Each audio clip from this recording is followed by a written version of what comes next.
Bonjour à tous, donc aujourd'hui vidéo toujours sur Siziazike pour ne pas changer, mais au-delà de ça, aujourd'hui je voudrais vous parler de cette capacité qu'il avait, si je puis dire, à initier les hommes et ainsi qu'à les instruire, si je puis dire, dans le domaine de la drogue. Il faut comprendre que ma compréhension aujourd'hui du texte de Oro de Siziazike est fonction, pardonnez-moi, de tous les causes à côté que je fais pour pouvoir comprendre l'homme et pour ne pas, entre guillemets, écrire des choses, j'essaie de faire un livre sur cet homme, des choses qualitatives. Petit aparté. Donc aujourd'hui, initiation et instruction. Il faut comprendre que Siziazike était un homme qui, comment dire, appréciait l'aventure lorsqu'il était un exploiteur. Il ne voulait pas être soumis, il ne voulait pas être un prédateur. Résultat, ça vous donne un profil psychologique assez spécial. Ce profil est le suivant. Il cherche vaille que vaille à trouver des gens qui sont, si je puis dire, dans l'inconscient. Ou dans l'inconscience, pardonnez-moi.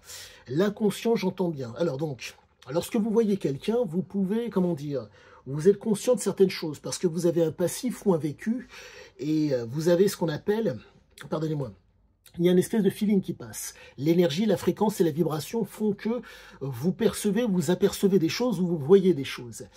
Et ce qu'on appelle communément le feeling. Mais dans le cas de Siziazike, chose qui est, comment vous dire, c'est de l'ordre de l'atavisme. Il s'avère que c'est génétique chez lui et c'est quelque chose auquel il ne pouvait quasiment pas déroger. Il faut savoir que, pour peu que vous suiviez la chaîne, vous le savez déjà, le père était un légionnaire albanais, originaire de la ville de Veize et de la région de mémoire de Vlora. Vlora est assez particulière car c'est une région où vous avez, comment dire, une hétérogénétique de gens extrêmement offensifs. Ces gens extrêmement offensifs, si je puis dire, ont cette particularité que c'est l'impression que j'ai du moment par rapport à la lecture que j'ai fait des aigles. Ils ont, en termes de dopamine et d'adrénaline, ils ont, comment dire, c'est à un niveau moindre. La raison pour laquelle je suis en mesure de vous dire cela, c'est que les aigles parlent de la période albanaise de Siziazike, lorsqu'en 1990, il a réussi à revenir en Albanie. Il faut savoir que pendant 50 ans, l'Albanie a été, si je puis dire, une prison à ciel ouvert pour les Albanais. Ce qui veut dire que l'expression des gènes n'a pas pu se faire. En un mot, vous avez des guerriers, des gens qui sont extrêmement offensifs. Pourquoi? Car pendant 4 siècles, les Ottomans ont été sur place. Pendant 4 siècles, de mémoire, certains, quoique, si j'ai bien compris, le sunnisme a été le courant religieux, idéologique, qui a été, entre guillemets, pratiqué par, pardonnez-moi, les Ottomans et qui est resté sur place. Il faut comprendre cette chose qui est fondamentale. Le sunnisme, entre guillemets, albanais est assez particulier, car vous êtes sur une terre où les gens sont, si je puis dire, autonomes, mais ils ne cherchent pas à être dépendants, pour que vous puissiez d'autant mieux vérifier et voir mes propos. Il faut savoir que vous avez certaines peuplades albanaises qui, ayant refusé l'esclavage en période ottomane, les femmes, entre guillemets, le côté, si je puis dire, fort mais moindre du couple homme-femme, ont préféré se suicider plutôt que d'accepter d'être soumises. Donc ça vous donne une espèce comment vous dire, de perception visuelle de la force mentale ou des côtés génétiques de ces personnes. Petit aparté qui vous permet de percevoir ce que je vous dis. Donc maintenant, ce que j'essaie de vous expliquer, c'est que Siziazike était donc un adepte de l'initiation et de l'instruction à la drogue. J'explique. Donc, dans Oro, il rendait addict les gens.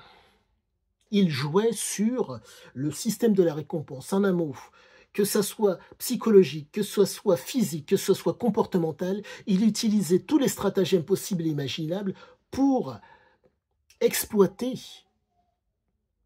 ces choses. Ce sont des travers qui sont communs à tous, quoique des travers.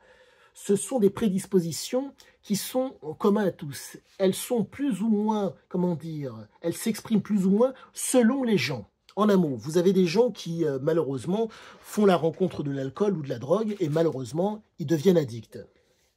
Dans le cas de Siziazike, les prédispositions étaient présentes. Elles ont été pour moi accentuées d'autant plus de par la génétique de vulnérabilité de Siziaziki. Mais la problématique est la suivante, c'est que cette génétique, quoique, la génétique de vulnérabilité de Siziaziki n'a pu s'exprimer que parce que il y a eu, pardonnez-moi, un environnement et un comportement adéquat pour que ça puisse s'exprimer. Ce qui donne un homme qui veut exploiter sa vie. En un mot, le besoin irrépressible de la compulsion qui, dès le plus jeune âge, s'est présenté, fait qu'il n'a pas pu déroger à ce qu'il était. Et résultat, quand on est dans la jouissance, comme c'est le cas, la jouissance est ponctuelle. Vous vous retrouvez avec un type qui cherche à jouir constamment, fréquemment, et voire même constamment. Et, pardonnez-moi, fréquemment, la fréquence, la répétition et l'intensité sont les trois choses qu'il recherchait dans une aventure. Mais il ne souhaitait pas répéter deux fois la même chose. Pourquoi? Car c'est physiologique, il s'avère qu'à un moment donné, les récepteurs sont saturés et le produit ou la situation jouissive n'a plus d'effet. Et quand il trouvait moyen, en compartimentant, parce que l'époque permettait de cloisonner les gens et donc de les enfermer pour pouvoir asseoir une autorité sur eux. Il était d'autant plus dans la jouissance par rapport, parce qu'il pouvait diriger ces hommes qui, en contrepartie, lui donnaient les moyens d'être dans la jouissance, entre guillemets. Dans le cas de la recherche d'or, il a pris des ouvriers, comment dire, il a pris des voyous, donc des gens qui, si je puis dire, étaient dans l'inconscience, et il en a fait des ouvriers spécialisés dans la recherche d'or. Il les a conditionnés. Il les a conditionnés de telle façon que, ayant trouvé le filon le plus, comment dire, le filon le plus riche du Costa Rica, il a pu l'exploiter. Et donc, tout est question d'initiation. Première initiation, comment dire, initiation, information et instruction. Ce sont les trois étapes qui permettent, entre guillemets, d'amener à rendre addict quelqu'un. D'abord l'initiation. Sans information, sans instruction. Vous l'initiez. Ce qui fait que la personne, si vous arrivez à asseoir si Siziaziki arrive à asseoir une autorité sur ce type de profil de personne inconsciente, fait que la personne est en mesure de se donner pleinement à vous. Mais trois choses sont nécessaires à prendre en compte pour que cette personne se donne à vous. La nourriture, la boisson et si possible la libido. Mais dans le cas d'une aventure, dans le cas de l'aventure de Oro, il faut savoir que les gens crevaient la dalle. 700% de dévaluation économique. En un mot, l'argent ne valait rien. Donc, nourriture, boisson et logement au départ. Et ces messieurs, si je puis dire, il a conditionné leur soumission au fait qu'il leur a promis un salaire au bout de 3 mois de travail. Mais nourriture et tout ce qui sort, nourriture et boisson à volonté. Chose qu'il a faite. Pardonnez, nourriture et boisson. En un mot, manger et boire de l'eau, pour commencer. Mais, chose qu'il a faite, pour faire en sorte que la conscience puisse perdurer. Il leur donnait du guaro de contrebande. De mémoire, le guaro de contrebande, c'est de l'alcool à brûler avec d'autres éléments. Pour résumer la chose, ce sont sur des organismes jeunes que ça agit de façon plus conséquente. Vous buvez cet alcool, le foie qui, entre guillemets, va se régénérer, va mettre du temps à se dégrader. Mais par contre, au niveau, pardonnez-moi, neurocérébral, il y a des atteintes qui sont du feu de Dieu. Vous n'êtes plus conscient, vous êtes dans des états de conscience modifiés. Siziaziki jouait sur ça constamment. Le soir venu, quand ces messieurs avaient travaillé comme ils le souhaitaient, parce qu'ils les avaient, entre guillemets, poussés dans les retranchements, parce que les mecs étaient dans des états de conscience modifiés. Il leur permettait de prendre la drogue et l'alcool. Ce qui fait qu'il y a un entretien noradrénergique par la substance, par le comportement, qui fait que le mec trouvait constamment du plaisir dans ce qu'il faisait. Pour que le propos soit d'autant plus clair, fumer une cigarette donne du plaisir à certains. C'est de la nicotine, il y a du goudron, c'est dégueulasse, mais ça me fait du bien. augmentation de la du côté noradrénaline dans l'organisme, qui fait qu'il y a activation des neurones dopaminergiques, et si dans la fente synaptique, il y a libération de dopamine. Mais il faut savoir que comme il leur donnait des substances, et comme les mecs étaient, entre guillemets, pardonnez-moi, bien nourris, et qu'il y avait la canne qui suivait derrière, les mecs, entre guillemets, la fente synaptique libérait constamment du plaisir, et ils prenaient plaisir à ce qu'ils faisaient. Dans des situations, sachant qu'ils faisaient à peu de choses près, plus de 10 heures de travail par jour. Ouais, 10-15 heures de travail par jour. Sous substance. Pas forcément sous substance, pardon. 10 à 15 heures de travail par jour. Donc, ceci explique cela. Donc, j'en reviens à ce que je vous disais au premier abord. Initiation, information et les instructions. Initiation, information. Il restait à côté de ses amis pour leur expliquer ce qu'ils avaient à faire. Les initier et les informer. À un moment donné, le conditionnement avait été tel,